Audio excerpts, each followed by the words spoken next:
Back with us this morning now is Dr. Stephen Maynard Caliendo, professor of political science at North Central College. Rauner, of course, we're hearing claiming victory, but Quinn not conceding. Yeah, at this point, there's no reason not to.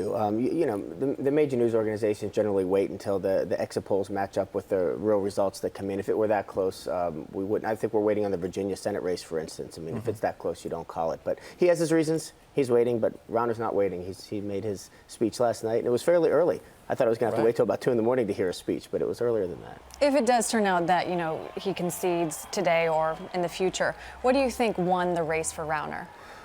One of the bad things about doing this a couple hours after the election is I haven't had a chance to digest all the exit polls yet, but it seems to me that there's an overwhelming dissatisfaction with what's going on in Washington, and I think in some ways that bleeds over into local elections too. We got to be careful not to make too much of what happens in a gubernatorial race, a referendum on the president, but certainly there are waves because these campaigns are happening simultaneously. So I think a lot of what happened in Illinois has to do with that, but others has to do with the fact that people, we like divided government in America. It's very strange, right? And so having all the Democrats controlling Springfield, I think at some point the voters said, let's give this other guy a chance. We want to take a look now at one of our exclusive CBS 2 exit polls, and this is among Democratic voters. 13% say that they voted for Bruce Rauner compared to Republican voters. Only 5% said they switched sides and voted for Governor Quinn. Independent voters, 30% voted for Quinn, 63% for Rauner. Wow, what do you think of that? Well, this is where I got to be all political science professor on you. Yeah. I'm sorry.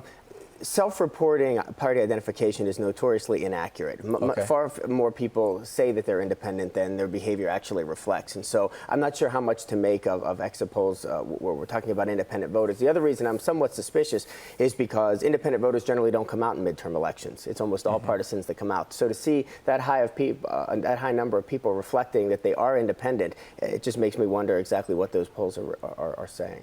And we have it at 46% voter turnout. Is that what you were expecting? That's higher. I mean, if that's really what we end up getting statewide, because I think in Chicago was reporting around 36%, which is pretty consistent in midterm elections. We're usually just in the mid-50s lately in presidential elections and dropping down to about a third of registered voters in the midterm. So if we're in the mid-40s, that's a pretty high voter turnout. No, yeah, mid-40s for Chicago. Yeah, that's pretty good then. That's higher than I expected it to be. Good. Yeah.